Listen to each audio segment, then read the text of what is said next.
All right, welcome to another episode of Birdsong. I'm your host, Kayuda, and in this episode, we are talking passage rites, initiation, earth intimacy, solitude in the wilderness, soul journeys, and this is all within the context of what many people might know as a vision quest, a vision fast, a wilderness vigil. And this is a passage rite that I've journeyed into and through several times over, and I've guided others through, and I certainly have an experiential first-hand knowing of the profound potency of such a process. And one of our previous guests has recently returned from a vision quest, and she has years and years and years worth of experience and wisdom when it comes to plant-based and earth-honoring ceremony, ritual, shamanic healing practices. So to be able to receive her insights and wisdom through the lens of her experiential wisdom on the path, well, it's a great thing to tune our ears into such a dialogue and conversation. So our guest for this episode, she's a wise green witch of the forest ways, an earth doula with that gentle yet fierce gaze. She's a practicing animist. To be sure, she's a catalyst for the regeneration of herbal connection, plant wisdom keeping, ancestral reflection. No doubt she's shamanic in all things botanic. She's a chef, a yogi, a mentor, a teacher, a wild medicine woman through and through. Renée, good to have you here for another episode of Birdsong. How do I follow that up, Kai? That was incredible. Wow. I've never had an introduction quite like that one ever before. I'll never forget that. Incredible. It's so good to be here. It's so good to see you. Yeah, it's good to see you too. As we said, as close as we can see each other through these digital screens. That's it. Yeah. All right, let me lay a little bit of context. So it's been about 3 years since we've tuned in this way. And to be sure, a lot has changed collectively, but also for both of us on a personal front.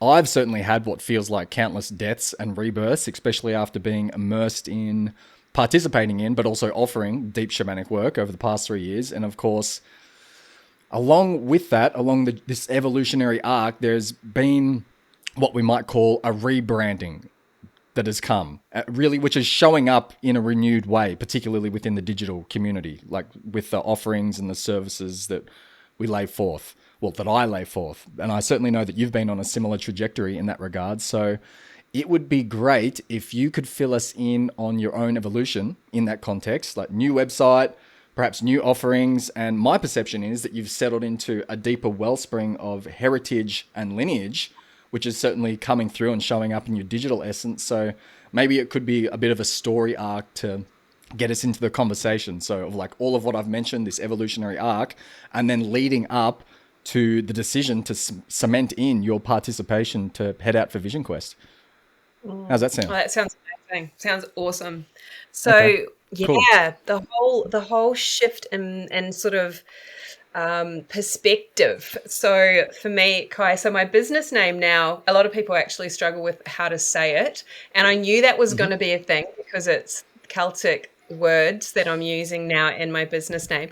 So it's kin of the Fiàin Danú, and it basically translates to kindred of the wild great mother. Ooh. And yeah, and it's still, for me, moving away from Lady Pachamama was not too difficult because I actually never really chose that name for myself. It actually came through medicine work, and it came through someone else receiving it through me sitting in medicine work with someone. And so I took it on because it felt true for me at the time. But as you were saying, as I sort of traversed more into my ancestral bloodlines, I realized that I needed to more work in that space rather than what was inspiring me, but my actual blood lineage.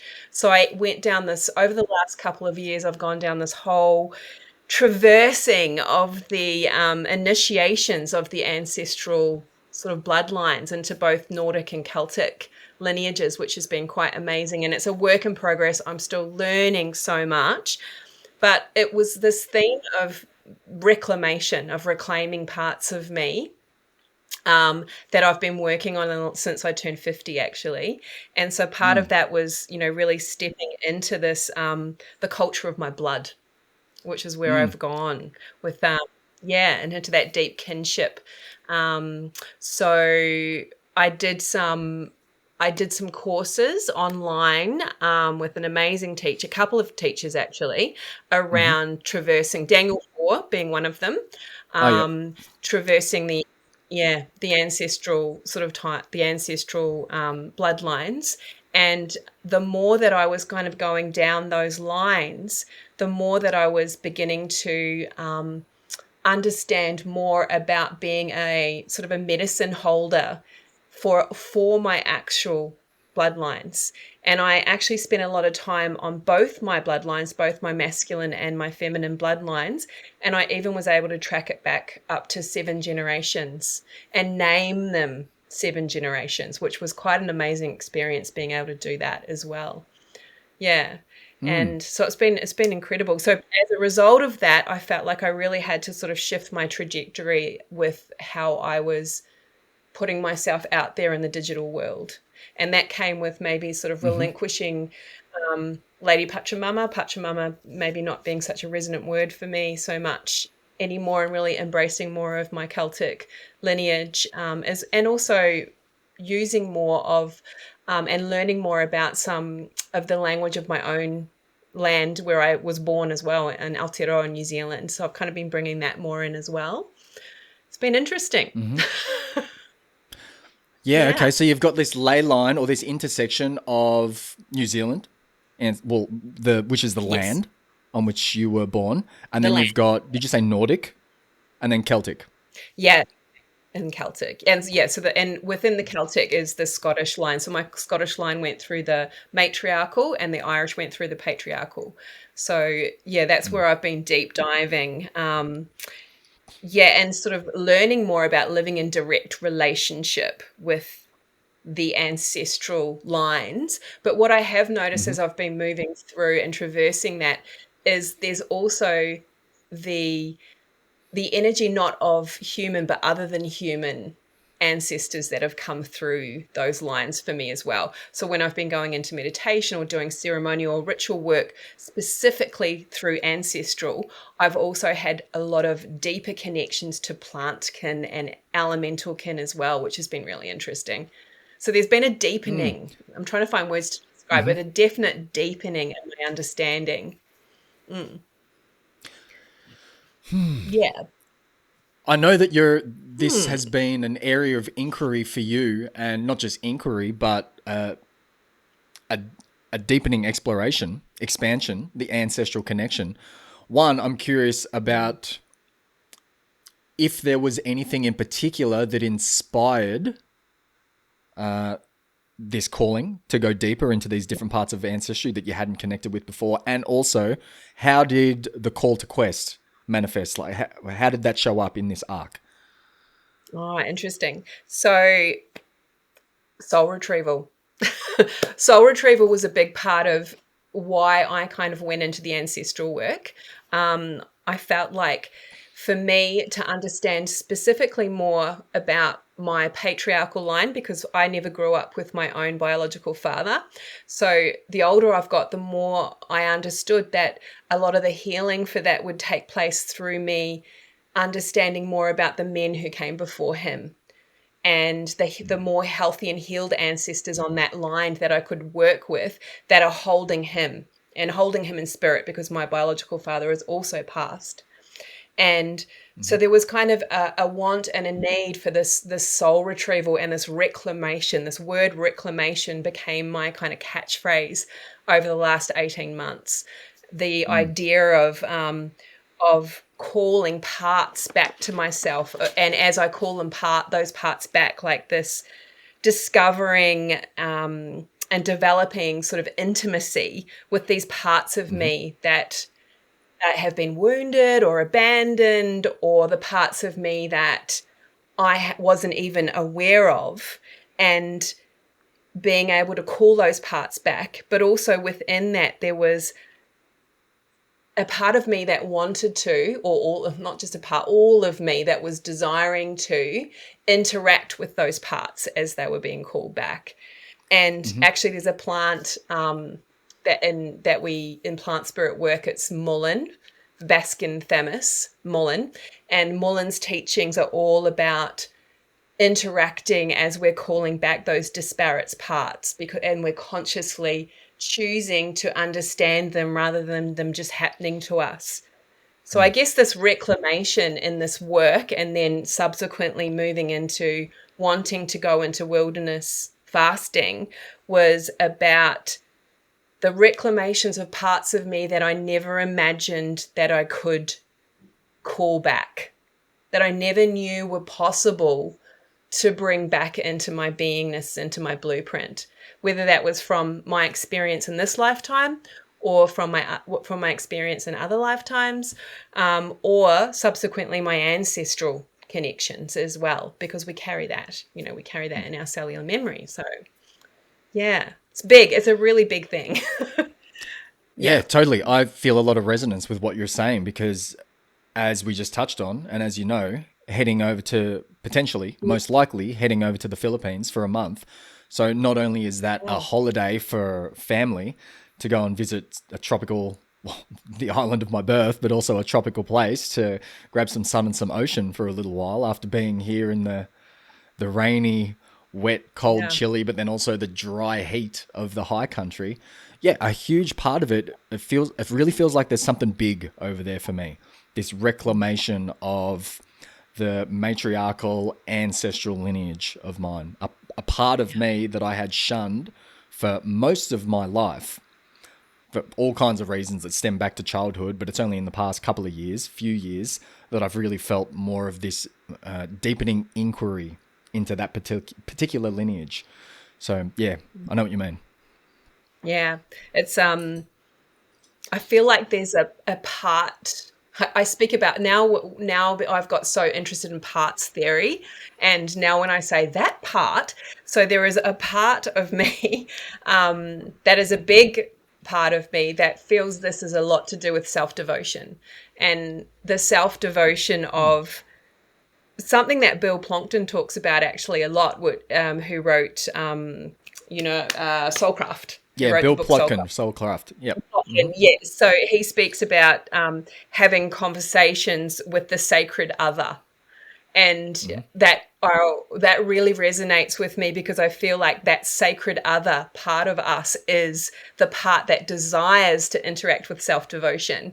And I feel like maybe I'm not sure about you, Kai, but the older I'm getting, the more I feel I'm dropping deeper into that desire and need to understand more of that. And subsequently, it does tie into our ancestral lines, I feel. And I think about how, from a shamanic perspective, lately I've been talking a lot about there is the culture that will inspire us, and then there's the culture of the blood. And so I feel like if we can hold those parts together, and so we might still work with some, rituals and practices that come from other cultures, but as understanding that is part of what's inspiring us. And then there's dropping into that deep level magnetic drawing that the ancestral work takes us through. And I feel like it really is for some of us, not necessarily all of us, to do that kind of work. But I think that as I'm doing this healing, I'm also helping heal. There's this, those that came before me. Would have heard of this phrase, and also those who come after us. And I feel like there's something in that. I don't think that's just a little catchphrase that you've seen on like memes. I do actually believe there's something really significant in that, choosing to hold the medicine gifts for our ancestors and for our future as well, for the future ancestors to come, and that we are actually becoming a future ancestor. So part of this work is cleaning. In a way, I feel like I'm cleaning myself up. I'm becoming comfortable in my eventual dying, by doing this work, so that when I do leave, I'm leaving in a space of a more healed way for the future that comes after me, for my son's, future, my son's children and so forth. Yeah. Yeah. Whenever I'm offering words of acknowledgement, respect, honorings, gratitude, thanksgivings for a prayer, the way in which I'll language some of what you just spoke to then is I will say to our ancestors or ancestral lineages of blood and bone, and then those of spirit. Yeah. So that's how I make that distinction. Spirit, inspiration. Yeah, we're talking about the same thing there. Yeah, it's bridging the gap, acknowledging that there's the blood and bone that is absolutely of significant importance, but then it's not disregarding any of these other kind of spirit lineages that have come through and claimed us. Yeah. Yeah. I see it as we're just as much as perhaps we are carrying knowledge or wisdom or traditions that may be outside of a cultural heritage, outside of our blood and bone, that is, just as much as they may be, just as much as we are carrying them, they are just as much, even more so perhaps, carrying us. It's expanding it out and seeing these energies as much, much larger than just our immediate sense of self. 100%. And I love the way that you just explained that, because it does it in the more we can expand into that as well, and understand it more, feels more like we're interacting with it more in a conscious way. And as we do that, for me, as you know, that reverence, how important reverence is. And for me, the more I understand about these two parts, the part that is of the blood and bone and the part that is of the spirit and the inspiration, the more I feel like I can expand more into both those parts as well. Because I have the language, I have the embodiment, I have more of the visceral understanding of what it is, rather than it just being this kind of cognitive kind of, oh, I've read about that or I've seen someone else do that. It's like, this is initiation, this is rites of passage, this is lived experience that I'm continuing to do and understand more of. And in a humble way, like continuing to try as much as possible to be so humble in it as well. It's important. Yes. Okay, so conversations with the sacred other. I dare say there was a few conversations with sacred others happening in your time out in the wilderness, and also perhaps the preparation time and this reincorporation, the return, the integration time too. So as I shared with you, I would love to have this conversation be like an arc of a rite of passage, such as a vision quest, starting really at the preparation stage and then working our way into crossing the threshold and then talking about the integration. Because as you alluded to, a vision quest, well, I'll lay some context. Vision quest certainly has some pretty fundamental components to it, as you and I both know, but I'm speaking to those who may be listening here who don't have too much of a reference point, especially an experiential reference point. So there are certainly numerous resources online if people wish to learn more. For the listeners, on my website, there's a detailed resource pertaining to Vision Quest. But what I'm particularly interested in here is how different people working in similar fields, such as yourself, put language to these ancient earth-based practices, processes, passage rites. So I would certainly love to hear the way that you articulate what a Vision Quest is, and we can start from there and keep building on these foundations of the preparatory stage, as you alluded to, just as important as the actual experience itself.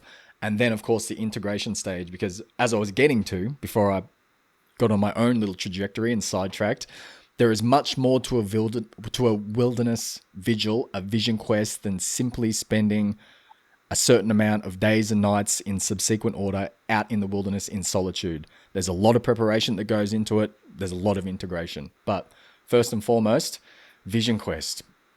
What kind of language do you put to such an experience, practice, process? Okay, I'd wrap it up as nature-based shadow work. I feel like that might be a really good way. Nature-based shadow work. Okay. Yeah. For me, I suppose I can only talk about my own experience here, and that's what we're here doing. So nature-based shadow work. And I mean, you know, we know that it's an ancient earth-based practice. It's a rite of passage and initiation. But for me, nature-based shadow work, but also there's the sacredness of the journey back to self as well. And that is something I feel like is a known kind of concept within the Vision Quest space. And I think when I sort of had heard about this kind of journey back to self, I was like, I like that idea. You know, I'm always wanting to learn more about who I am and why I'm here and what I'm here to do. And I feel like no matter what I'm doing, it's continual growth.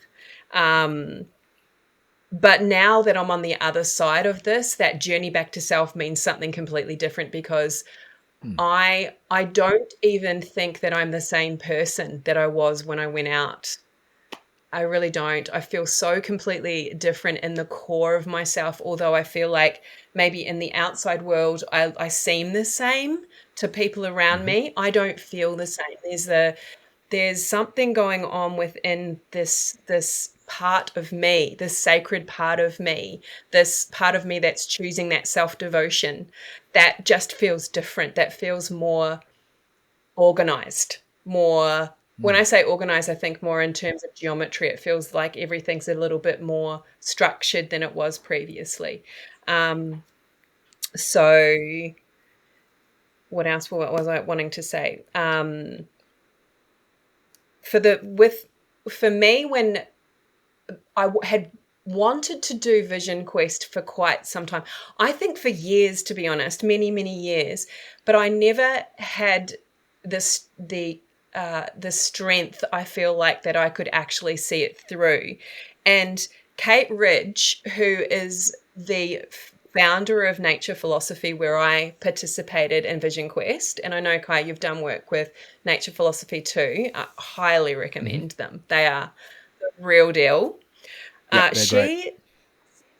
They really are. She said something that really resonated with me. She said there's something inside you that becomes bigger than the fear itself.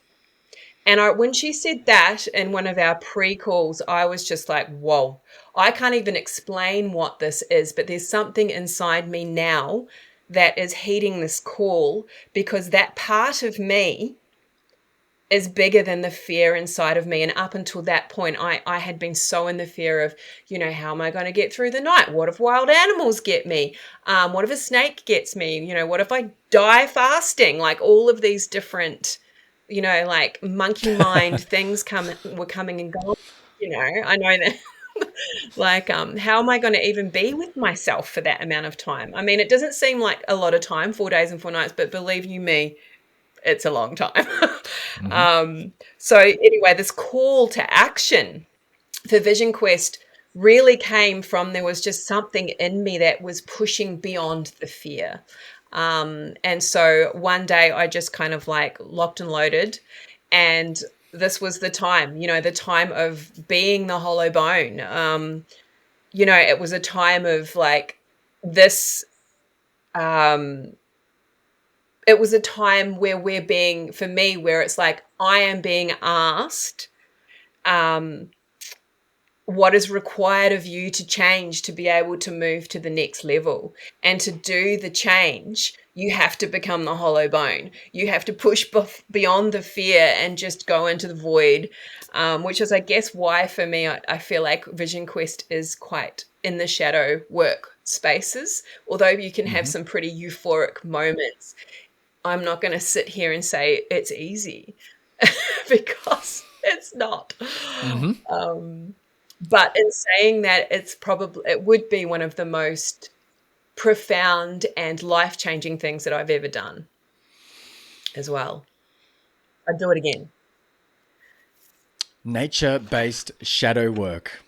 Yeah, so You're loving that, aren't you? within that phrase, there's certainly going to be a bit to talk about from your experience of being out there in the wilderness. And you touched on something which is heeding the call, and also not just heeding the call, but what precedes heeding the call is hearing the call.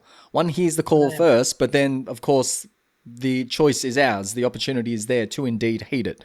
And a lot of people hear it, but not many people heed it. So it sounds like for you, as you were hearing and heeding, it was showing up with a background of a lot of these anxieties, right? A lot of the monkey mind showing up. What about this? What about that? Am I going to die? So on and so forth. So yeah, is it a curiosity here, an invitation maybe to speak about how you think that this call, hearing the call, might show up for others?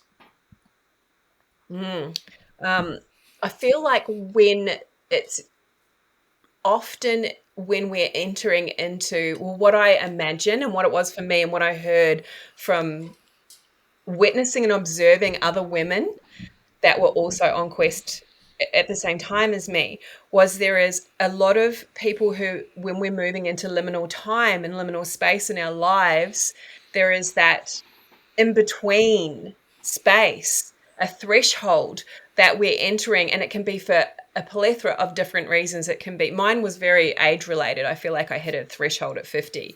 But for some people it's, changing career. And for some people it's relationships ending. For some people it's to do with deeply personal shifts that are happening in their psyche. There's just so many different reasons. And it's something that's been lost culturally for us.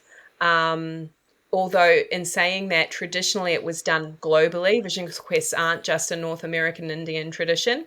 They are taken in different cultures globally as well. So, but in this current state, in our culture, we just don't listen. We don't listen to the fact that we need to work with these rites of passage and initiation, and that there's deep wisdom and knowing and embodiment that happens from them.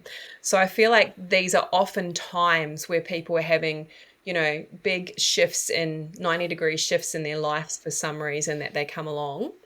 Mm-hmm. They might just not know about this as a way that they can actually work with those shifts in their lives. So for me, there was, I have this underlying foundational architecture within my blueprint that's about deep sovereignty.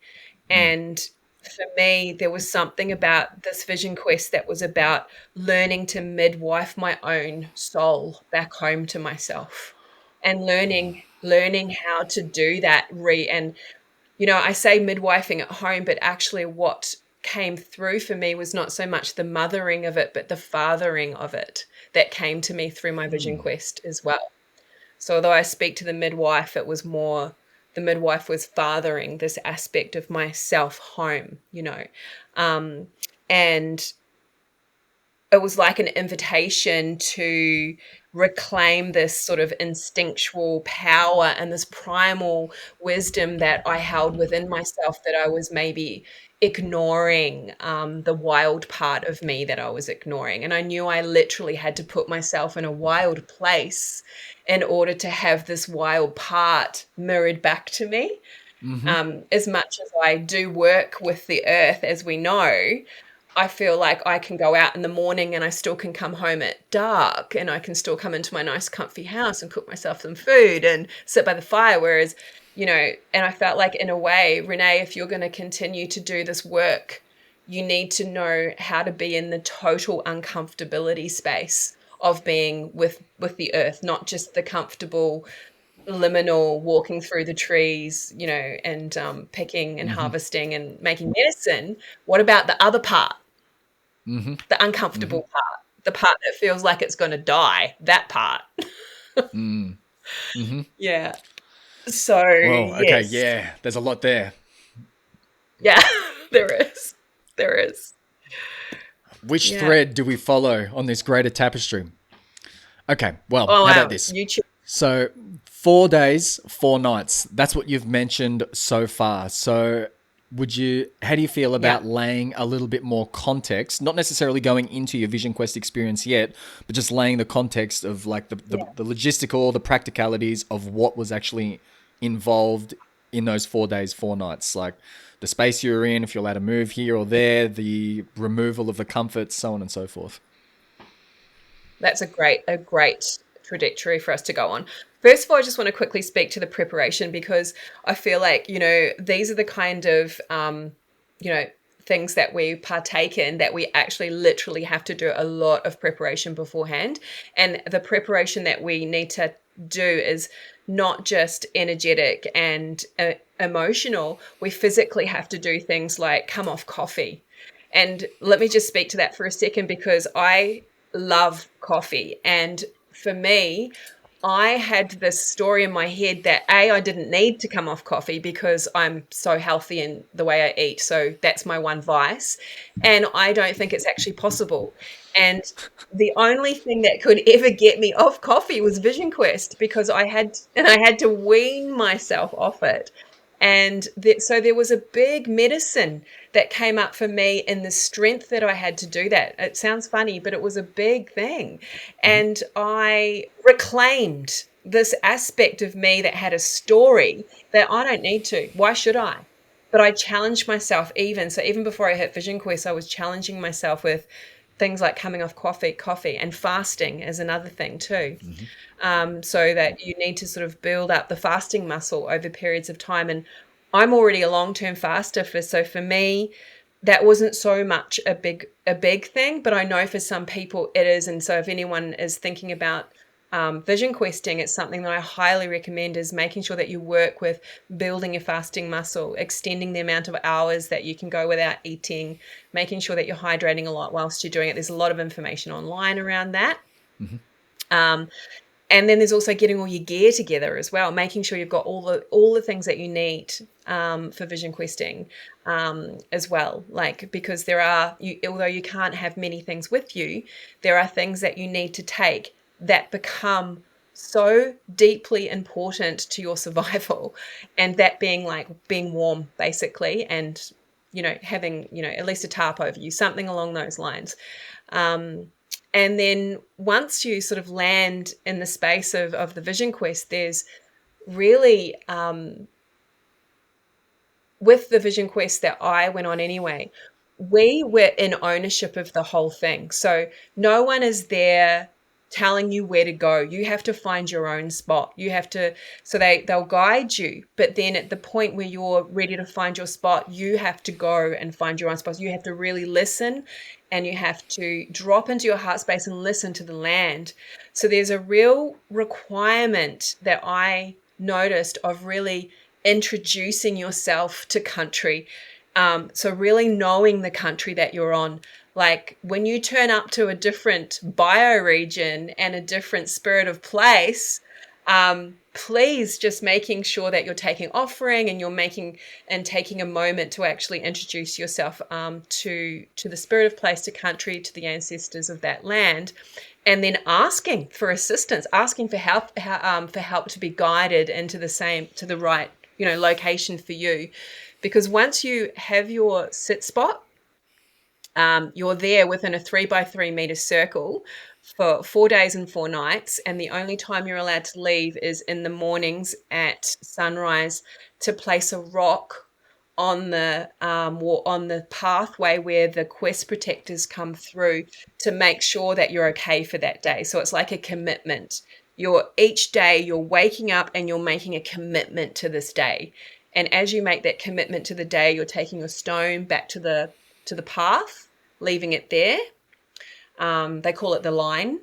And then back to your quest spot, where you stay within that for the entire time, unless, of course, you need to go to the toilet, and you just have that outside your quest circle. But for me, being in that space of the 3x3 meter circle, something really major came up for me out of the blue. And that was, I had a huge trauma around, what's the word now? I've forgotten the word. I said it to you, but I've now forgotten what the word is. I had this huge thing come up around claustrophobia. Yeah. So for me, what happened was we did Sweat Lodge the night before. We went into Sweat Lodge, and I only made it. There's usually 4 doors through a Sweat Lodge where they'll open up, and as you know, Kai, then close it back down again to let air in, let the energy out, and so then you go through another cycle and another cycle. And I was only able to make it through 2 doors of the actual Sweat Lodge, and I had this overwhelming claustrophobia come upon me, and I had to leave halfway through. And it put me into this space where I thought that I would only be able to make it through 2 days of Vision Quest, because I only made it through 2 days, 2 doorways. There was this interesting sort of control thing coming through. And it's like, it's like my spirit was already showing me what was going to be part of my medicine. So on the first day, when I hit my circle, when I walked into my circle at dawn on the first day, I sat down and sun gazed and created a connection to the sun. And then I just had the claustrophobia come up out of nowhere again, the same as it did when I was in the circle of the Sweat Lodge. It came back in the circle of my 3x3 meter. And I was so overwhelmed that my body and my nervous system didn't know what to do except for sleep. So I literally dropped to sleep. And I just slept for hours. And then when I woke up, I was lying on my back. And when I was lying on my back, I was looking up towards the sky, and I looked up and a wedge-tailed eagle was flying just above me. And that for me is my indicator of my father. So my dad had a very strong connection to eagles, and that was something that I know through spirit is how he connects to me. I've seen it in dream time. It's my brothers even told me that that's a thing that my dad used to talk about. And the eagle came twice that day. And I just was getting this message of, you've got this, you are going to make it through this entire 4 days, you have got this. And the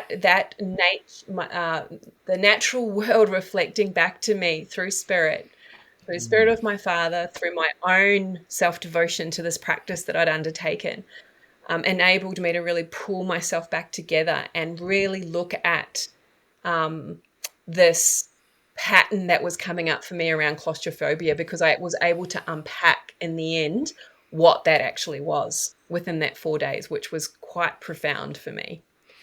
Yeah. Whoa. Okay. There's heaps here too. I know so much, Kai. I don't even know how we can not talk for all day. All right. So much. There's a couple of bits that I'd love to backtrack on, because I think for anyone who's tuning in, they might offer a little bit of extra insight before we get into more of your actual time spent in the 4 days, 4 nights. So first of all, you mentioned introducing yourself to a new bio-regional location. One, it would be great to actually hear what that is, because some people might be like, introducing yourself, like, what do you mean? Do you want me to actually say, hi, my name's Kai, I'm new here, blah, blah, blah. So, which is totally, it could be it, but just an invitation to speak about that. And then also piggybacking on that question, did you have any specific rituals or practices leading up to Quest? And also with your work in the plant wisdom and herbal medicine space, did plant wisdom or herbal medicine at all play a part in your preparation? Yeah. Yes, and yes, all of it. Okay. Yeah. Okay. So we'll go back, we'll link back into the bioregional concept of spirit of place and introducing ourselves to country. So the idea of introducing ourselves to country or to the land or to the spirit of place, it could literally be just placing your hand on the ground and just speaking your name into the earth, into the land itself, and just asking in your heart or in your mind's eye to be held by that land. And then the reciprocity would be having some kind of offering that you could give back to the land. And it can be a literal offering of flowers, or it could be stones or whatever it is. Or it could be just, you could use your voice, you could sing a song, you could use your breath as well. Often I'll just actually use my breath as a gift. And what it is it's slowing everything down and just taking that time space to create that bridge between where you are now and where you are intending to go in right relationship with the land and also whatever it is that you're doing. And for me, that was the quest. But in saying that, I already have these rituals, but nature philosophy also have these rituals. So I loved when I arrived, and this was all part of their preparation as well.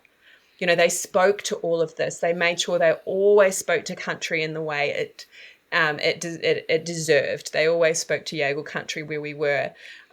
So for me, it kind of backed up all my kind of deep belief systems around country and respect for country.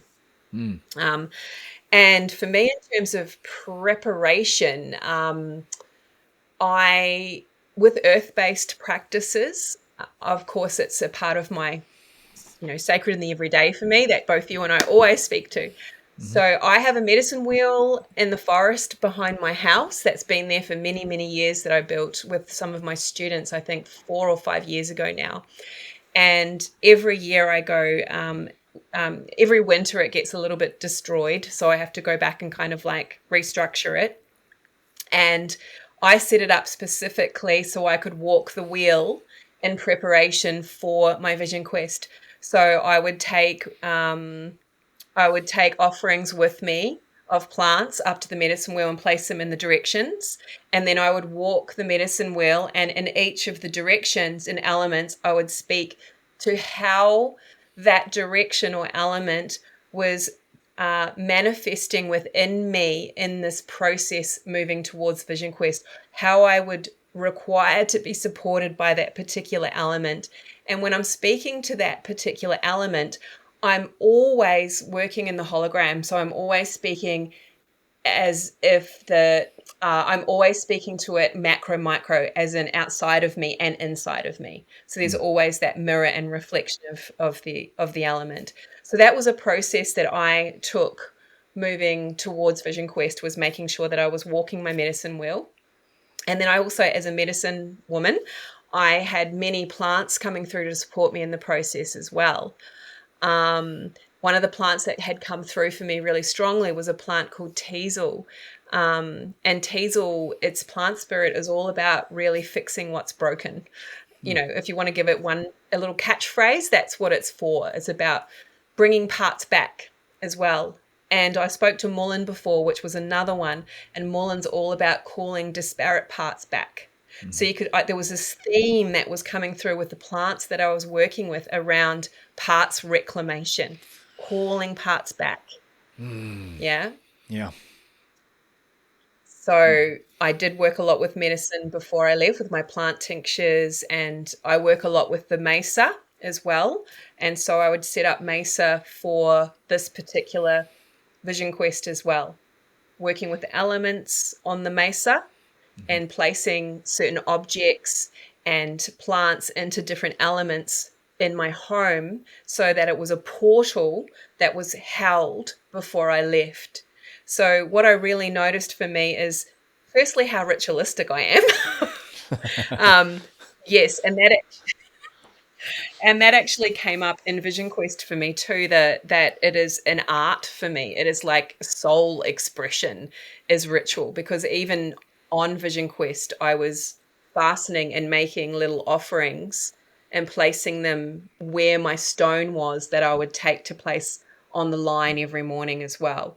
So when I was taking the stone away, I was making sure to replace the stone with something, but also making sure not to get too into it because it's a distraction. But that I could really see in Vision Quest as well how ritual was a fundamental part of my blueprint. Yeah.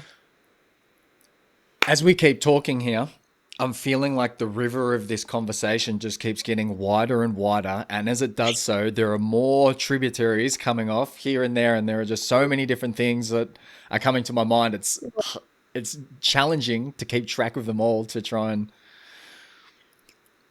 revisit them, because I feel like you've got juicy stuff to share about all these these things that I want to bring deeper levels of inquiry to, such as you mentioned the preparation rituals and practices. So a question here, and this comes into your time in your circle, it's bringing those practices into the circle, or rather a question of did you, or how did you, or what kind of practices and ritual aspects were fundamental to your time in the circle.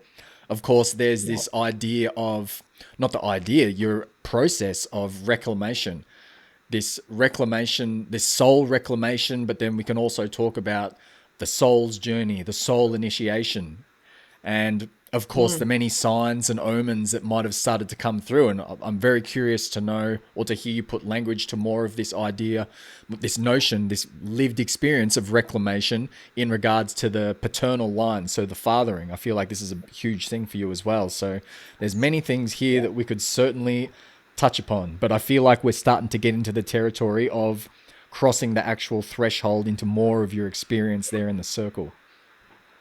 Yeah, it definitely feels like that too.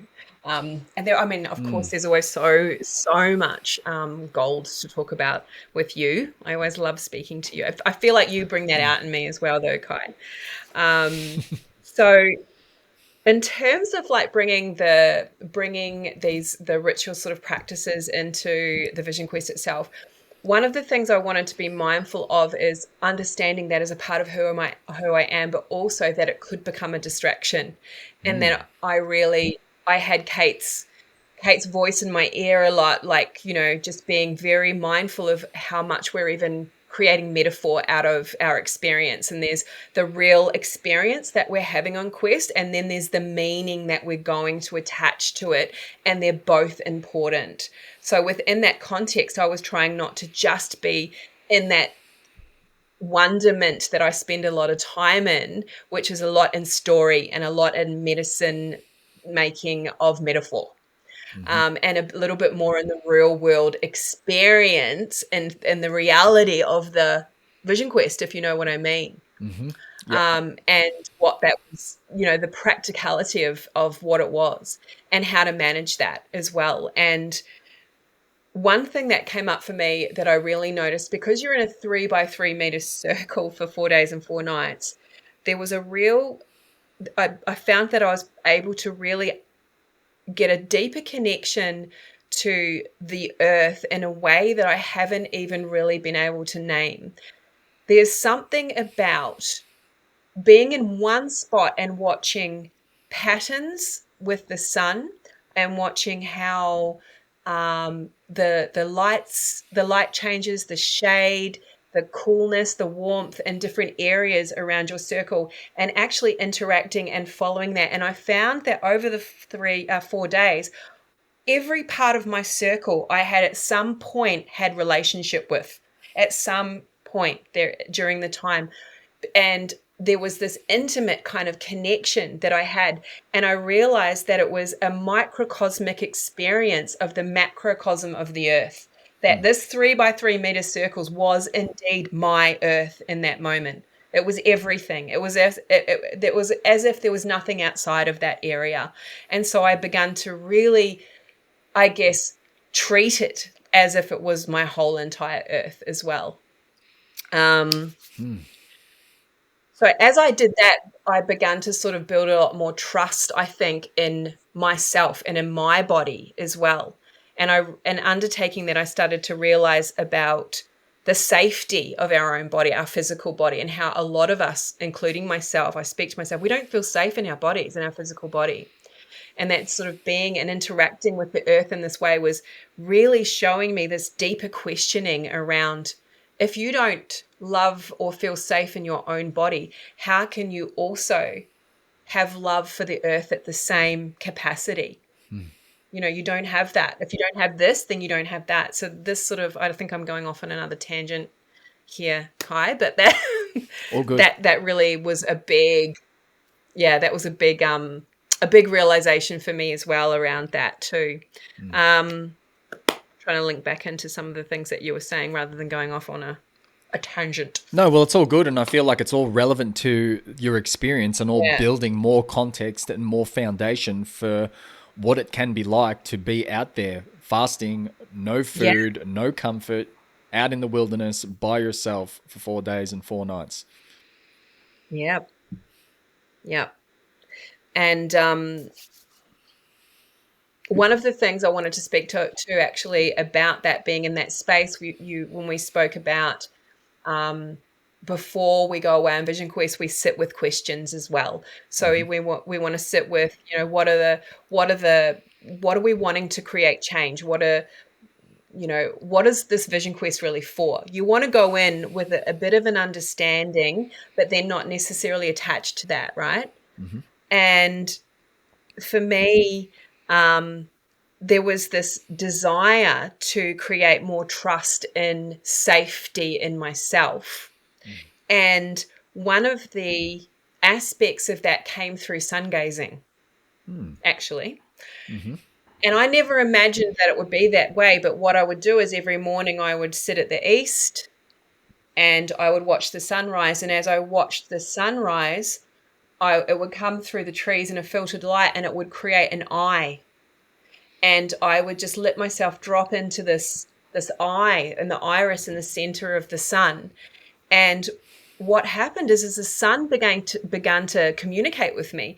And the sun was showing me this deep level of the warrior and the animist logos that I hold within myself, which is the refathering that I was looking for. So when I asked the question before Quest, I didn't know how nature would provide this for me. I didn't know if I would do it or how it would work, but I just dropped the question into the silence, into the space, and I waited. And what came through was it came through the sun and this relationship that I was establishing with the sun. And I saw what would happen is the sun would actually show me, it would show me visions. I saw visions and patterns in the sun. And one of those visions was a version of me walking the other version of me home. Mm-hmm. And one version of me was this healed version of myself. And she was waiting. Every time the other one was like stumbling, she was waiting for her. She was waiting for her to walk herself home. And it was showing me that this reparenting of, you have got you. Ultimately, you've got yourself. And I realized that the sun was just this incredible activator, this kind of predominant force within me of my animus. And it was about merging the two parts of this animus logos into what we call in Te Reo Maori, the wahine toa, or the mana wahine toa, which basically means the strong, the woman who was full of, the warrior who was strong and powerful, the warrior woman who's full of mana, full of energy, yeah? And she was to meet the animus aspect that was coming through the relationship to the sun. Quite an incredible experience. So that for me was about the merge of the two parts, these two parts of me coming together. And it's beyond just the masculine and feminine. It's more the primal aspects of the masculine and feminine that were coming through in Quest for me, the wild parts. And I was obviously in the right environment for that, right? Mm-hmm. Mm-hmm. Yeah, so I guess I feel that nature is more, I guess I feel like I'm more inside nature now than I did before. Yeah, all of that sounds profound. Yeah, so it feels like, are we touching upon the link here between your part of your intention of seeking to cultivate more safety and then also this fathering aspect coming through the sun? And then I'm also curious, is how does the claustrophobia aspect link into this? I'm trying to track like this idea of transforming, as you put language to in our email, transforming the scars into the personal power. It's this transmutation, digestion, composting, refertilization process of any of the pains, grief, shame, fear, challenges into the medicine, into the personal power. I don't know if you know of Dr. Kelly Brogan, but she has this saying where she says curiosity is the antidote to fear. And I feel like that is fundamentally what this was. Like, I was so curious in what I had inside of me to help myself heal and how nature could support that. So the way that the claustrophobia came in was this deep unsafety that I felt in myself because of likely the causes a deep trauma of not actually having a father when I was younger. Although I ended up with an amazing stepfather when I was 13, and my biological father I met for the first time at 18. Those men came into my life, but there was a foundational part of me, the child part of me, that needed the maga in me and the father in me, both to be able to hold her and know that and tell her it was okay. So the claustrophobia came up through this fear of being stuck in one space and not being able to leave that space, because if you leave that space, then you're in distraction and you can go somewhere else and be entertained, as opposed to you need to stay here in this one spot and deal with this deep trauma, because you're transmuting this, or you're learning how to transmute this deep trauma into your personal power. And to me, that personal power is coming through the wahine toa. And the thing is, I used to always speak about the mana wahine toa. For years, I use that phrase. I even chant mana wahine toa. But I never really think I really understood who she was within me until this vision quest. And I had never really let the idea of a reparenting of a father come in, and that I could do it for myself as well. So that was where the claustrophobia component came in from Sweat Lodge into Vision Quest, was being safe in my body. That all ties in. And I think it's important for us to mention as well that you're still very, very fresh back from Vision Quest in the grand scheme of things. And really, it's, by the way you're speaking, there's quite a clear kind of narrative arc of what has transpired and the healing, the transmutation that has occurred. And that is not necessarily always the case. And of course, there may still be other threads and themes that become apparent in the integration process, because as you would know, part of this crossing the threshold into this liminal space, we are moving from linear time, daily time. We're moving into sacred time or ceremonial time. It's a different kind of thing altogether. So what may transpire out there in those 4 days and 4 nights, the themes and the threads may only start to become more apparent months, years down the track for some people. Yeah, 100%. I was so lucky that because I did Vision Quest with nature philosophy, they are just, their space holding abilities are just beyond what I've ever experienced, to be honest. As a space holder myself, I was absolutely floored. They were incredible. And the preparation, so you go in and you have preparation for a few days beforehand, of which you have to be self-responsible and take all your water in, do all your own preparations. But then afterwards, they catch you. They refeed you, they nourish you, they nurture you. And then part of that is starting to move into integration work. And they have just a huge range of different practices that they do with you over 2 to 3 days to help you reintegrate, and also be able to learn the metaphor and the story that's coming out of your Vision Quest, whilst at the same time sitting in the actual physical experience that happened for you as well. So I learned a lot of great tools for integration, and I think that it can and is still revealing itself.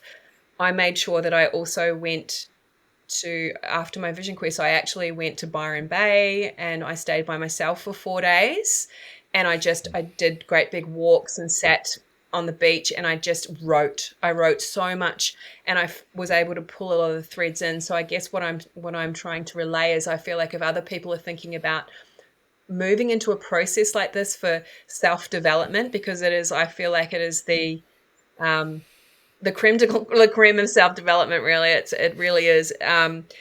You got to give yourself space afterwards before you re-enter back into 3D life again, because it actually takes a bit to reintegrate. You actually feel like you're still in so many different places in the liminal. You got to pull those threads back together. It needs a lot of care, a lot of self-care. And also what I found is you got to be really careful who you talk to.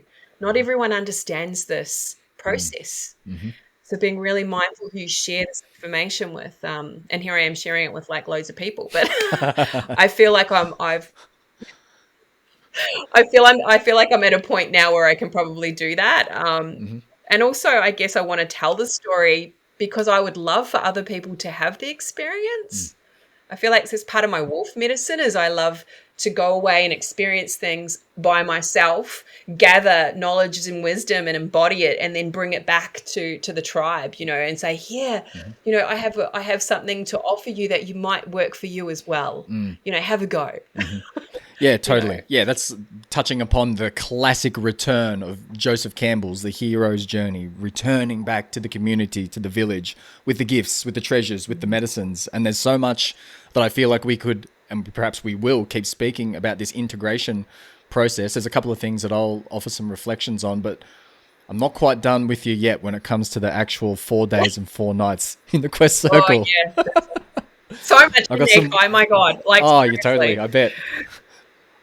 Yeah, I feel like what you've touched upon in the integration process, so that is such a crucial point. And the way that I language it, and perhaps it may not be the best language, but this is the way that I've just defaulted to for quite some time now, which is holding the gold or protecting the treasure. And really what I mean is what you spoke to, which is discernment about what we are sharing and who we are sharing it with, for specific reasons as well, as you would know.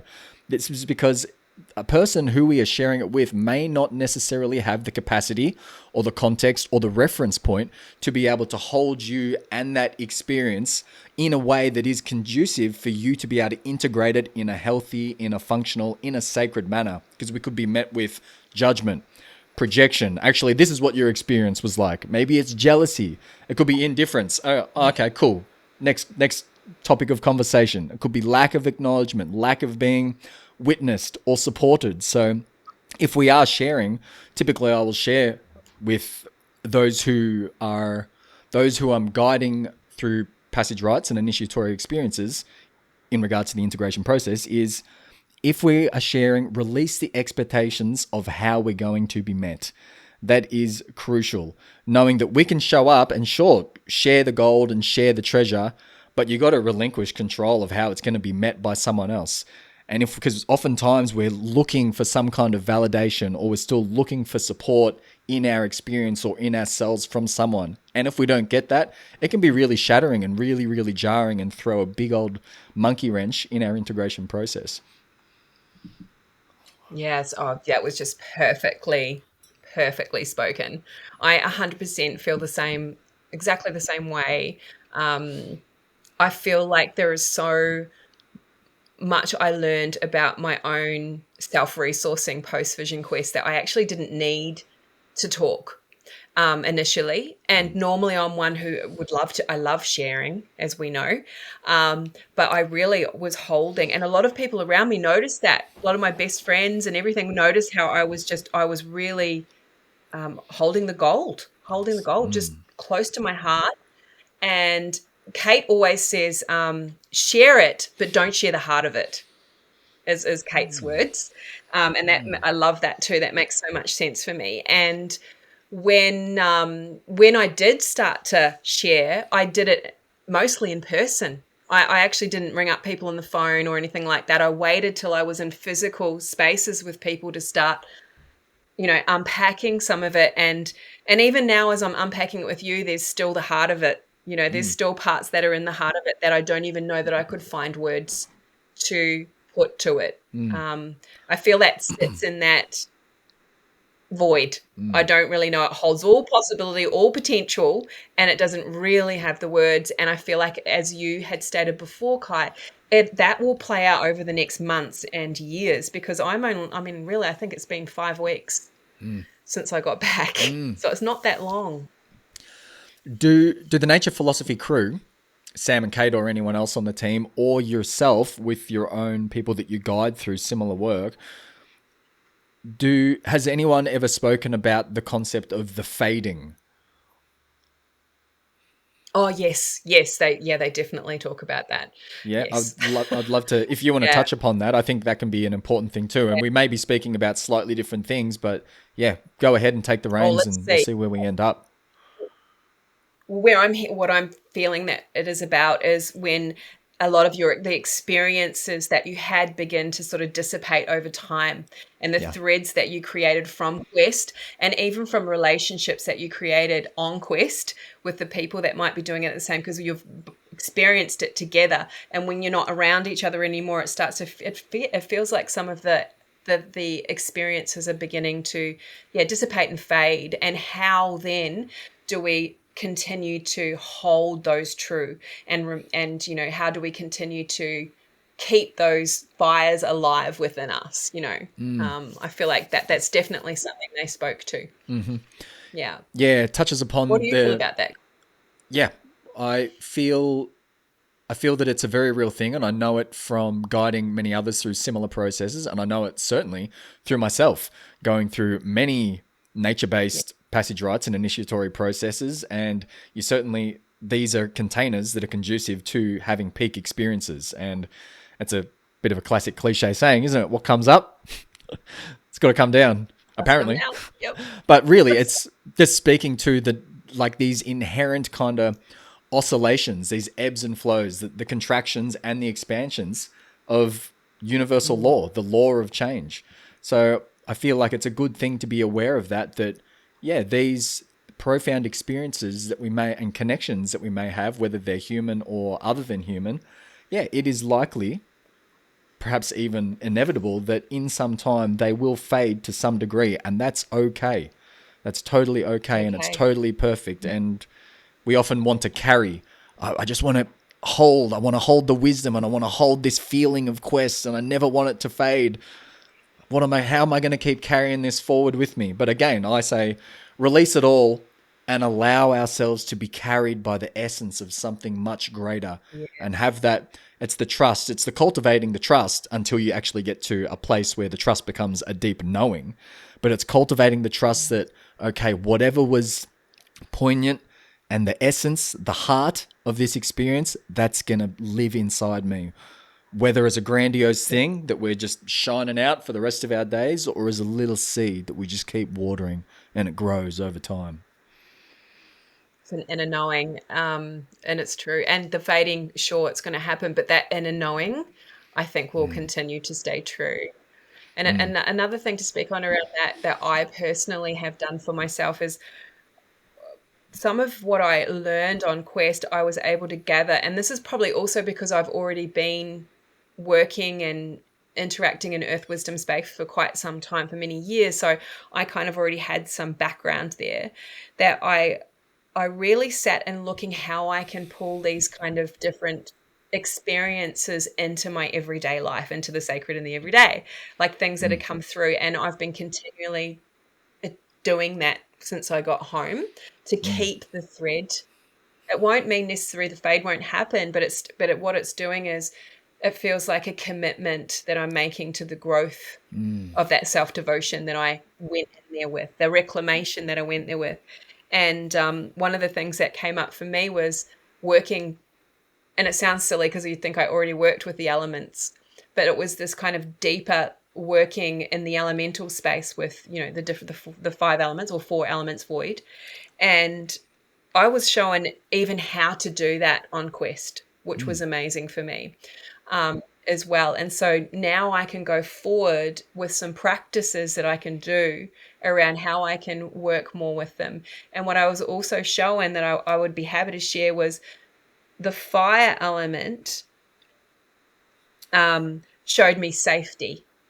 So working with the sun and the masculine and the refathering through the sun showed me safety. So now how do I go forward working with the element of fire in my life to continue to find safety through the element of fire? So that was one thing that came through.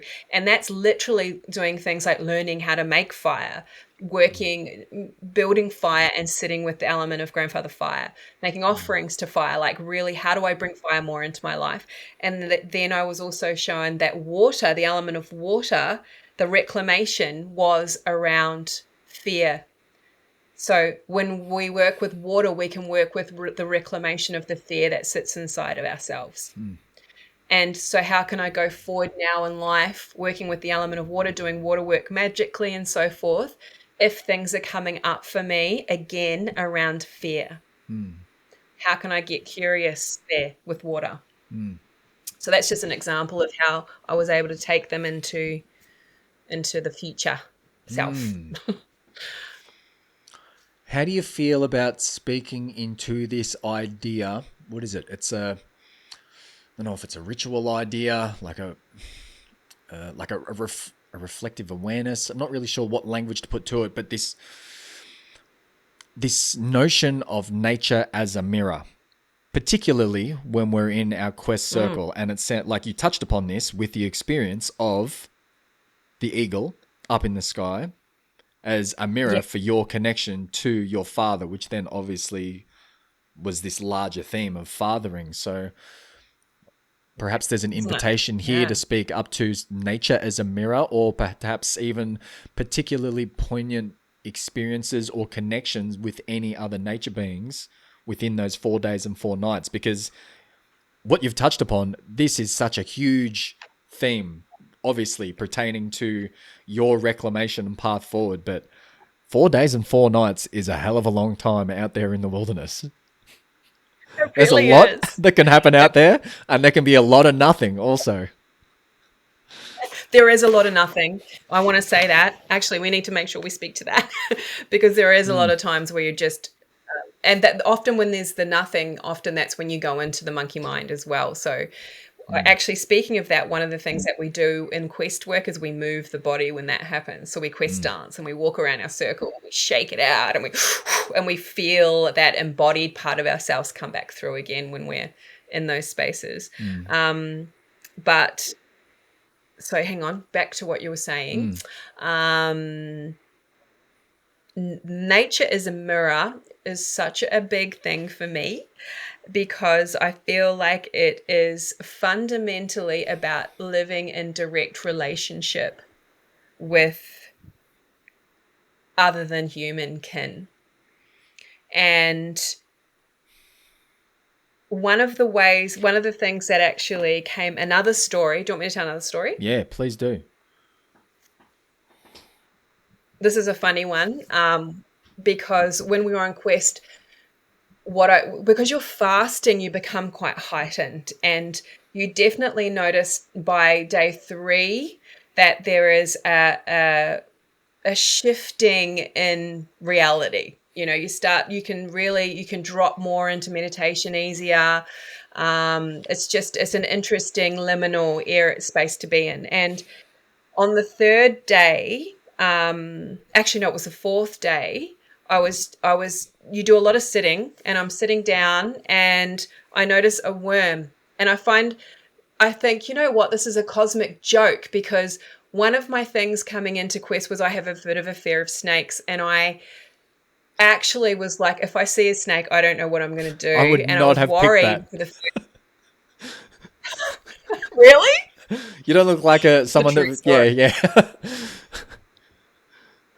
I feel better about it now, but when I actually arrived, not on Quest, but just before Quest, like 2 days before I arrived up in Ballina, and I actually, this is the start of the stories, but before Quest, and this is my snake story. So I'm walking, there's been no one around this whole area, and I'm going for this big 6K walk, and then this guy passes me on a bike, and he stops dead in front of me, and I'm like, what the? And he goes, just stop. And I stopped, and then this great big snake just was moving along the path in front of us. And I was going, oh my God, this is crazy. He goes, don't worry, stay here with me. I'll look after you. It's just a diamond python. They're not poisonous. I would not have known that if he wasn't there. And I realized at that moment that, again, nature was mirroring to me and showing me the masculine helping me hold space for myself, the snake crossing my path, which is also very deeply masculine energy, and it's transformational energy. Also, it's a fear of mine. And that not only that, it was a safe snake. And I would not have known that unless he had been there to tell me. So none of that was lost on me. Then I went into Quest and no snake came. And I was like, okay, we're good. Day 4, I'm sitting there and a worm appears, and I'm like laughing my head off, because I'm like, what a cosmic joke. Nature has provided me a worm instead of a snake. Thank you very much. Gracias, nature.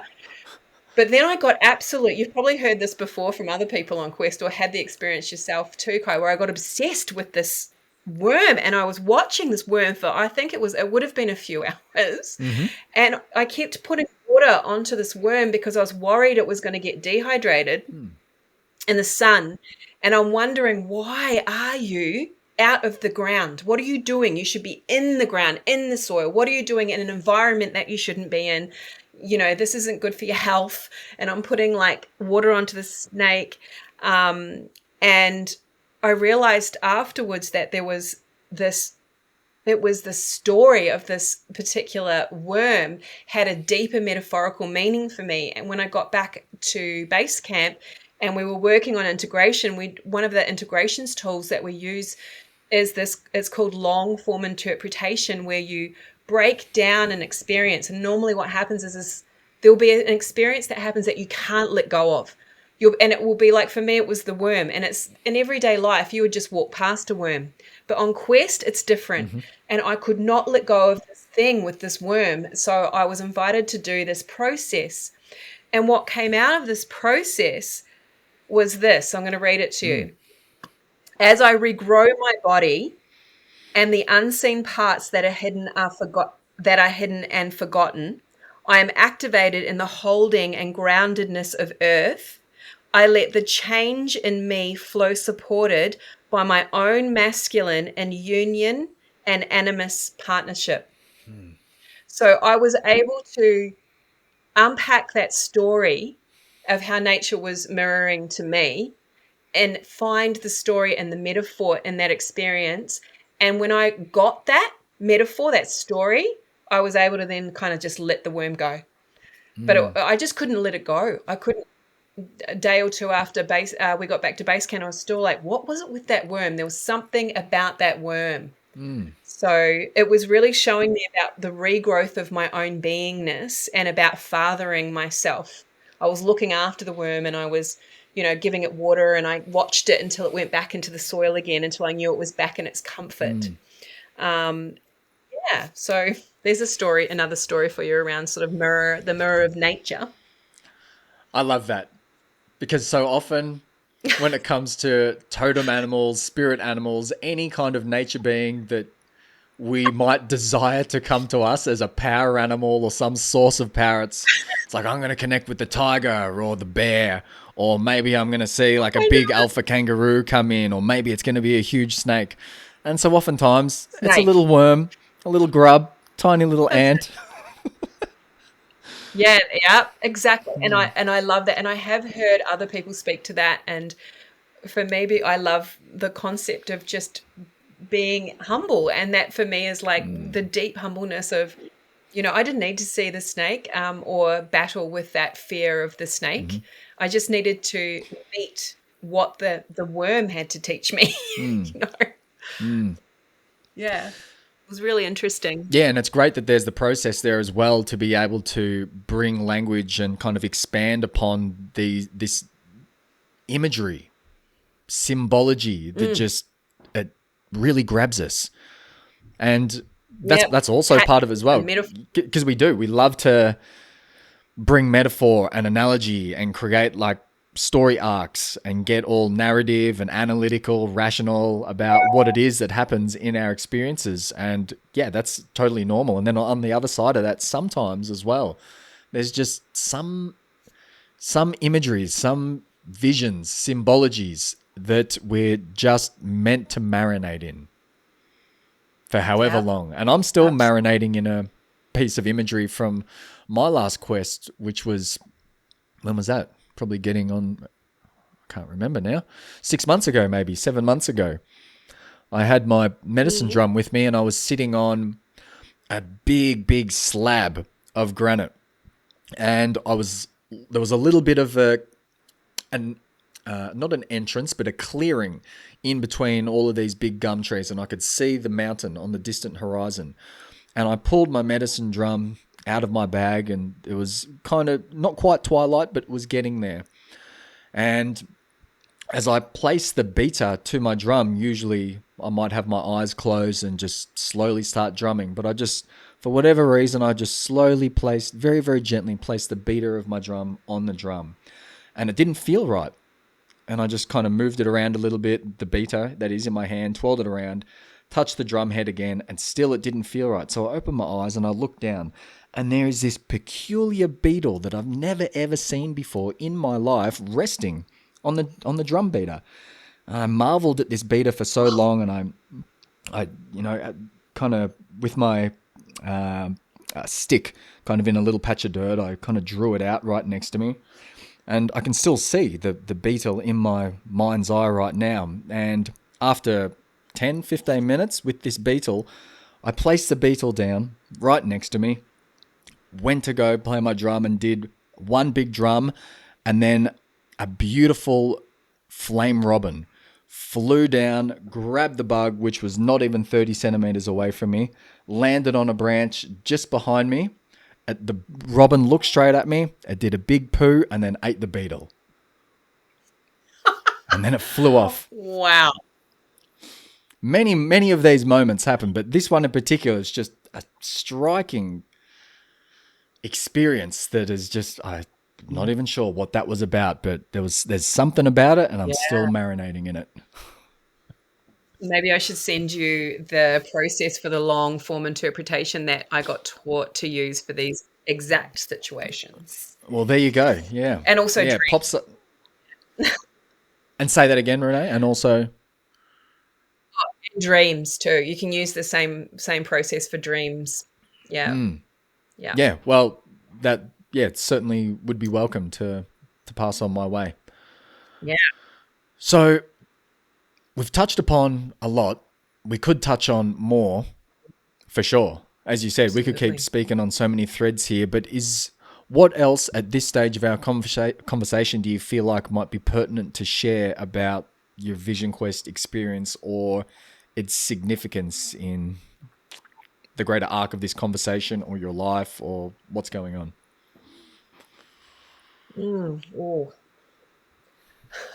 I feel like one of the things that I have really taken away, a takeaway for me, is continuing to find ways to drop back into that space of the hollow bone, of that emptiness, and being mindful of distraction and how much distraction we actually have in our lives. So much distraction. Yeah, and especially when you work for yourself as well. I mean, sometimes it's distraction that you can't actually physically get away from. But and that has actually happened for me since I got back, but it's still not lost on me. So even though I'm participating in distraction, I understand the feeling of what it is like to be undistracted and to sit in the hollow bone.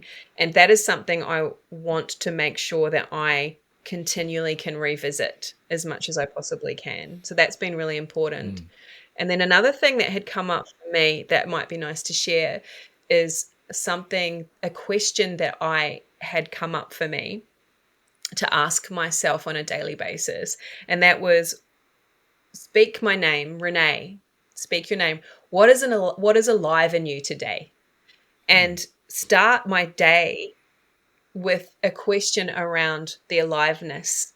And nature has really taught me that, because nature is alive. You know, one of my greatest teachers, Matthew Wood, always says, he's a great herbalist, nature is alive. And he says, you can hear that, you understand nature is alive, but when you know nature is alive, that's a whole other ball game. And then translating that back to yourself, what is alive in you?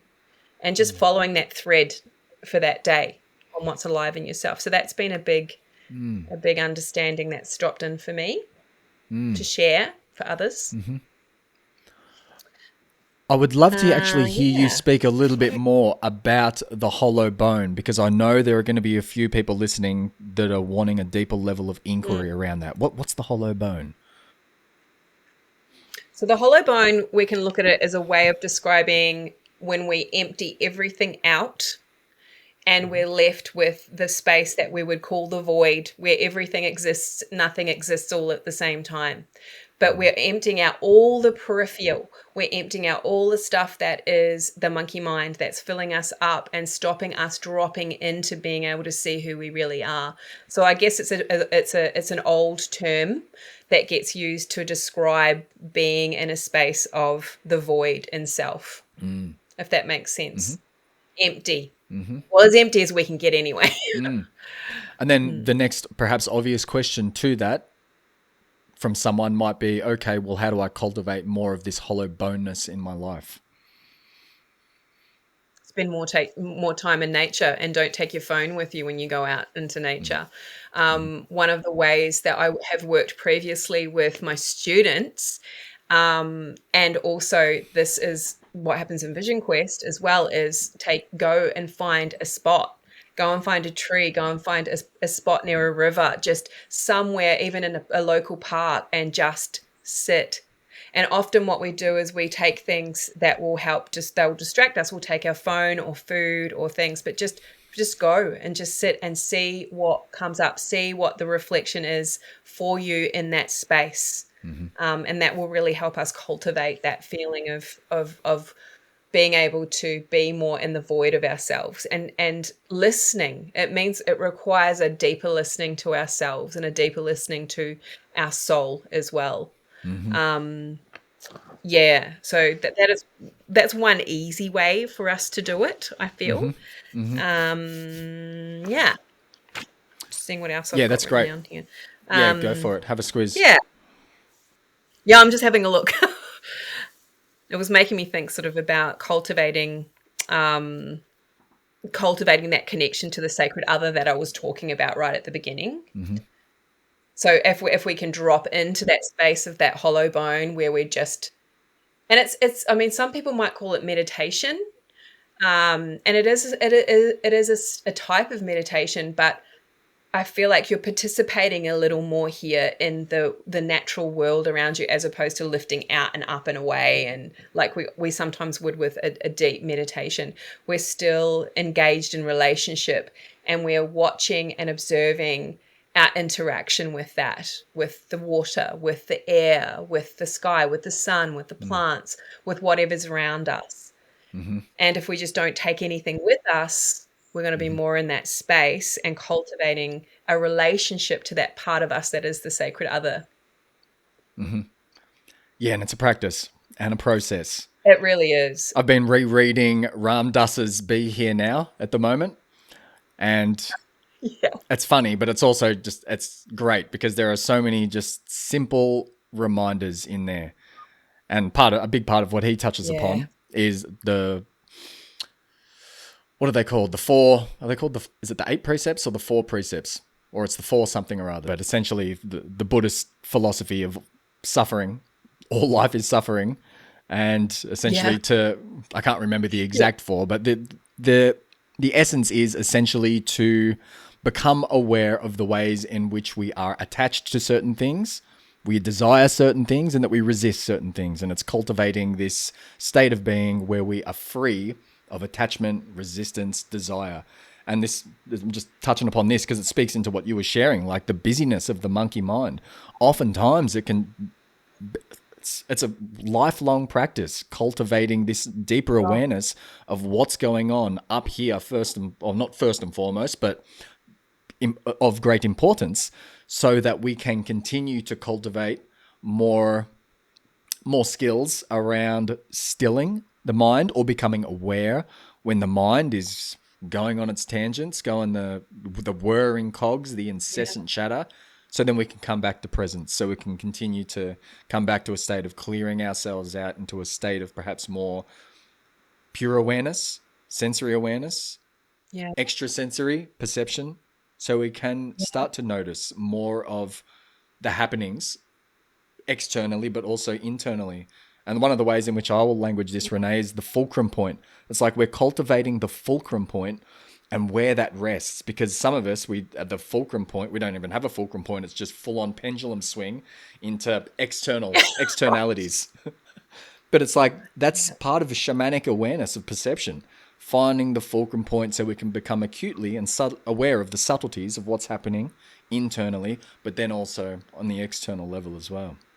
100%. And it's interesting, isn't it? Because we can't really, in the end, we're not reinventing the wheel. It's just these teachings are the fundamentals. It's just we've got different ways of explaining it. Us being more nature-based people are always going to go, you can find that by going into the forest, whereas somebody else might say, go and find that by going into an ashram. So we're just kind of like, it's just kind of our blueprint way.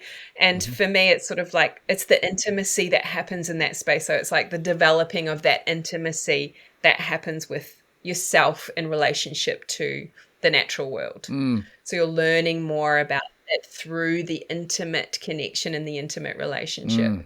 But to do that, we need to empty out, which is the hollow bone. We need to, and at least empty out from whatever distraction we have around us at that moment. Yeah, I love that. Phones. Probably. Leave the phones behind. Yes. Probably that. Yep. Leave the phones at home. But then I reckon that's probably the main thing. How will we ever get the selfies? If we can't take a selfie or a picture out in nature, did it even really happen? I don't think it did. Yeah, that's right. Yeah, and I'm like, I mean, I do it. Sure, yeah, we understand the invitation there, though, don't we? to carve out intentional spaces, space times where we do leave the tech behind and we go out for these journeys with the intention to deepen into the hollow bone, to deepen into the connection. Yeah. So on and so forth. The parts that you never imagined. The parts that you never imagined that you're reimagining, those parts. Yeah, I'm very on this parts thing at the moment. Yeah, I can tell. Really, yeah, really come through. Like I recently went back into some of my original teachings, which are from a Japanese perspective. Or like when I studied yoga nearly 25 years ago, and I recently went back into those philosophies, and I haven't looked at them for years and years and years. And I was looking at them through these eyes now, getting a much deeper understanding of the same work. The work hadn't changed. I had changed. My relationship, my intimacy with that work was changing. And it's the same thing with the Buddhist teachings. Yeah, totally. And that, I believe, is the thing that keeps a continual student. Yeah, and we do. We develop, we cultivate, we reorient ourselves to not necessarily the frameworks of old, still taking perhaps the wisdom and the teachings in that, but we orient ourselves to these frameworks that are more appropriate for ourselves in our space, in our time, the place that we're in. That's it. Our own sovereign way. No one else's, but our own. How are we going for time on your end, Renee? I'm okay for time, but... Well, this other thing that I wanted to invite you to speak on perhaps is you do this work with the guests that come to your forest home or to wherever you are stationed. Yes. And this work is what we've been speaking about to some degree in the context of Quest, which is soul reclamation or soul retrieval. And I'm bringing this up because you mentioned it before about the hollow bone and giving ourselves these opportunities to connect or to listen into more of our soul. And I know that's just such a fundamental thing to some people who have been on the path for a long time, the definition, and not just the conceptual definition, but the experiential understanding, knowing connection with what soul actually is. But for some people, a call to a passage rite, such as a vision quest, that may be the very, very start of this process that we may call the descent of the soul, or the soul journey, or the soul initiation. And then for some of us, we might be in that process already, and a vision quest is kind of a deepening or an expansion into that. And I'm going to read here, I've got a quote by Michael Meade, the mythologist and the storyteller. And I like what he has to say about this idea of soul initiation, in a sense. So this is the quote. If our first birth is a fall into life, this second birth falls toward death and the underworld. It requires a return to the roots of knowledge, the roots of consciousness, and the seeds of meaning hidden in each person. Only by a descent and a series of adventures along the dark roads of the unconscious can the inner life fully awaken. So I share that quote and this dialogue around the soul because going back to the preparation stage, this can be a process that can take someone a year to prepare for. It's not necessarily, and perhaps shouldn't even be, a decision that is made and then 2 weeks later you're out in a quest circle. Like it can really be a process that the phrase waking the bone pile is coming to me right now. And that comes from Martin Shaw. And he says, going into an experience like this, we might wake the bone pile, which we might consider to be like all the little deaths in our lives that were unacknowledged moments. And we may meet the challenges and complexities of our life in a very profound way that we may be incapacitatedly burdened by that. And he would go on to say that those burdens should be considered a sacred burden. But really, there's no going back to sleep after that, because arguably, unless we numb ourselves to it, there'll be more suffering in the stagnation on the path. Like if we do start to wake up or wake various aspects of self up that want to be integrated. But yeah, there could be more suffering if we just stop and don't do anything about it. So I'm bringing this up in regards to the soul descent, the journey of the soul, because a process like a quest requires serious consideration. It's not necessarily a process to take lightly. Yeah, 100%. I mean, for me personally, I was interacting and dedicated for at least, I think, 6 months before I went away. And before then, I knew I wanted to do Quest. I just wasn't ready. But from when I made the commitment to the date, I made sure I had enough time, and it was 6 months, and that was a daily interaction for me. It's definitely not something to be taken lightly. And that concept of the, the second death as well. I mean, I relate to that so much. And, Bill Plockton speaks a little bit about, the Death Lodge as well in his work, which happens post Quest, when, we're entering into that space where parts of us they're still dying, and we're having to consciously watch those things happen. And sometimes it actually requires big changes in your life. Some people come back from Quest and they break up from relationships and move house and leave their jobs, and so many of those things can happen as well. They might not, but they could. And so it's a big consideration. How about once the soul goes, it can't go back, that's for sure. Yeah. Yep, indeed. Yeah, there's truth there, to be sure. What about your offerings? Let's talk about this. The kin of the Fiàin Danú. So That's it. let me offer pretext to it. So in regards or in context to Vision Quest, so how might the Vision Quest connect with your broader work as like a ceremonialist, teacher, mentor in the earth wisdom space?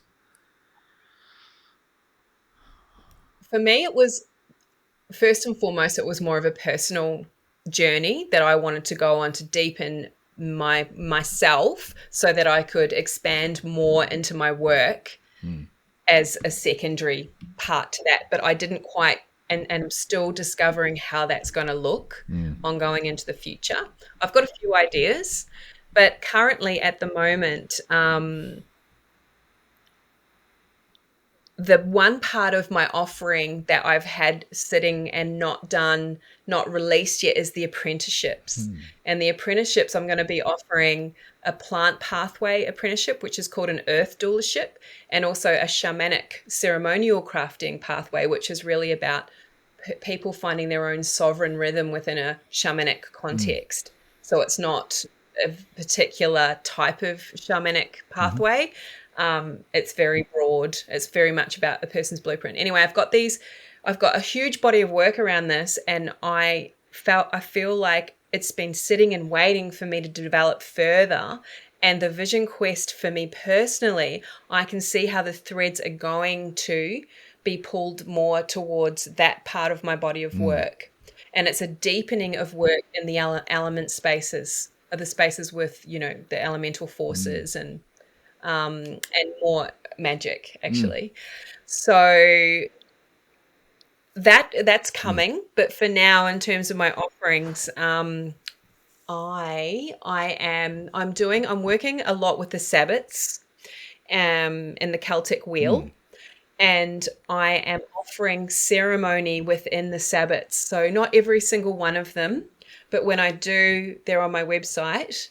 So the next one will be for Beltane, which is when when the shift happens towards summer, out of the the bones of winter, and we start to wake up back to the light again, as a time that we have the Beltane. It's when Samhain hands over to the light, which is the dark handing over the light. So I do a lot of ceremonial work around them now, and I offer those, and they're always, when I do, they're up on my website. They always book out really quickly. And they're a way that people can come and interact in a ceremonial and a ritualistic way. It's a very much in the plant pathway in the ceremonial capacity, because I bring plants in tinctures and fresh flowers and lay them on people's bodies, and do a lot of chanting and invocation of the plants as well. And it's really a space for people to see how the season and that cyclic connection to living, how you can see that within your own life. That consensual cycles moving out that we have shamanically, as an opportunity for people to see that drop in the ocean and how that shift in the season has an effect on their own life. So that is one thing that I'm offering now, and I call them wildkin ceremonies. And then another thing that I'm offering is I do online botanical consciousness counsel, where we just do online sessions with the plants. And I'm not a traditional herbalist. I don't work in the reductionist manner. The way I work is meeting plants with their people and people with their plants. So I listen, and it's all about how people are embodying their current reality. And it's all in story medicine. It really is. I just listen to the stories that people tell and the words that they use. And then I have this incredible knowledge base of plant spirits that I just wait and see when they come forward and how I can match the plant to their person. And that's how I work as a herbalist. It's an old way of working. It's in more of the Greenwich herbal way than the traditional reductionist way. And then also, what else have I got on offer at the moment, Kai? It's always hard to remember everything. There's so many different things. Okay, so let me. I'm also doing. I was gonna reflect on what you've said so far, so we don't lose that trail. Oh yeah. So you've got your offerings that Thread. you've got your offerings that you are focusing on creating at the moment. Then you've got your offerings that you have been doing throughout the cycle, the cycle of the seasons.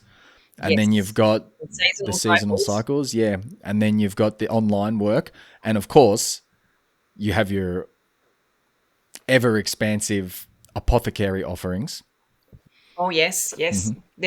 So there's an apothecary online, which there's always a lot to choose from there, and everything I make is all wild harvested and bioregionally grown as well. And so I only work with plants that I can interact with in their living environment as well. And also I have up and coming a course on how to hold sacred and ceremonial space as well. And that's the 22nd to the 24th of September. It's in 3 months' time. And if you're listening to this in the future, then I run it bi-yearly. I run it twice a year. And that's really about people who are working in the medicine spaces, holding cacao ceremonies, holding other medicine ceremonies, who maybe did the training but didn't actually get enough training. People who are holding, men's circles, women's circles, the whole kit caboodle. But want to deepen their understanding of what it's like to hold space, what the reality is actually of holding sacred space for people. There's some trauma-informed practices that we bring in. We also have some shamanic tools that we talk about the proper use of. It's a great course. It's pretty popular. People actually repeat it. It's that there's so much in it, and that's for 3 days. It's a 3-day course. And then I also do one-on-one work with clients as well. So it's all there online. Yep. So many things. There's so many different offerings. So many different offerings, and you're quite the multi-dimensional medicine woman, that's for sure. It's all, that's it. So many things though that I can't often get my head around the amount of things that I have on offer. And the shamanic healings I do every 6 to 8 weeks as well. And that involves plants as well, plants and shamanic work. And the shamanic work that I do is really in accordance to the plants. So I do a lot of invocation work and chanting and singing to the body and drumming on the body. And that's kind of my shamanic blueprint. I love it. Using the voice. Well, I don't know about you, but I feel like I need a cold shower after this conversation, because it was just rapid fire. We were just straight into the heart and the heat of things. I could feel that fire energy from the sun coming down on you. Sun. And your quest circle, I feel like it was coming through the screen. There's so many, it was crazy. So many potent sharings that went by so quickly. It really did. I love talking to you, though. I was really I knew that I would actually bring threads together for myself by having this conversation with you. I knew you'd be the right person for me to chat with, because you'd understand it, and also you would be able to coax stuff out of me that no one else would have been able to do as well. Well, there's this saying in Māori, haere atura Hokiatu queer, hokiatu queer, and it basically kind of translates to like go beyond, and then when you do, returned back to you. So I feel like that would be a really nice way to seal this off. Yeah, that's lovely. Yeah, I love that. Well, before we do seal it off, is there anything else that we haven't touched upon that you might want to share before we tie a nice little bow around this conversation? Oh, look, there's like so many different things, but we'll be here for another couple of hours. Noted. You know, I'll probably get off the call with you and I'll just be like, why didn't I mention that? Well, look, anyway, there's always round two where we can keep riffing and talking about all kinds of wisdom ways within these earth-based ceremonial, ritualistic practices and traditions. No doubt. Oh, so what we need to do, how can everyone connect with you or learn more about your work, stay updated with everything? You've got your website, you've got your Instagram, let everyone know, and any other places too. So it's just kinofthefiandanu.com, and obviously it's spelt phonetically, but it'll be in the show notes, so you'll see. And Instagram is Fiàin Danú. Facebook is the same handle, so it's pretty easy to locate because it's all the same. And you can contact me via my website. All the bookings and everything are all current and up to date, so you can have a look what's going on, what's on offering, and just if you need to ask any questions, you're welcome to contact me. Yeah, that's it really. Okay, well, it sounds like we're at that time where we can rein it in. Yeah. Well, thanks, Kai. Thank you. I'm going to give you an individual big thanks, but also collective thanks for all of us who are tuning in as well. So yeah, really thank you for offering up some space time, and not just space time as well, but actually coming and being open to sharing what can be a very personal, a very intimate time out there in the wild. And I trust, and I go beyond the trust, I go into the knowing that there are some moments out there that the heart of things that'll still be with you, and perhaps they'll always be with you, for no one else. I certainly know there are moments like that for me. But yeah, really just thanks heaps for having this conversation and sharing with all of us, so we can, all of these conversations, they all help us to grow and gain more insights, and perhaps offer inspiration, encouragement on our own pathways forward. Because what else are we doing aside from inspiring each other? Because we're all teachers, we're all students. So if you're listening, if you're watching, my encouragement is go and tune in with Renée, please, via her website, via Instagram. Go show her lots and lots of love. All right, everyone. For those who are tuning in, if you want to connect with me, you can do so via my website, kayutakiora.com. You can subscribe on YouTube.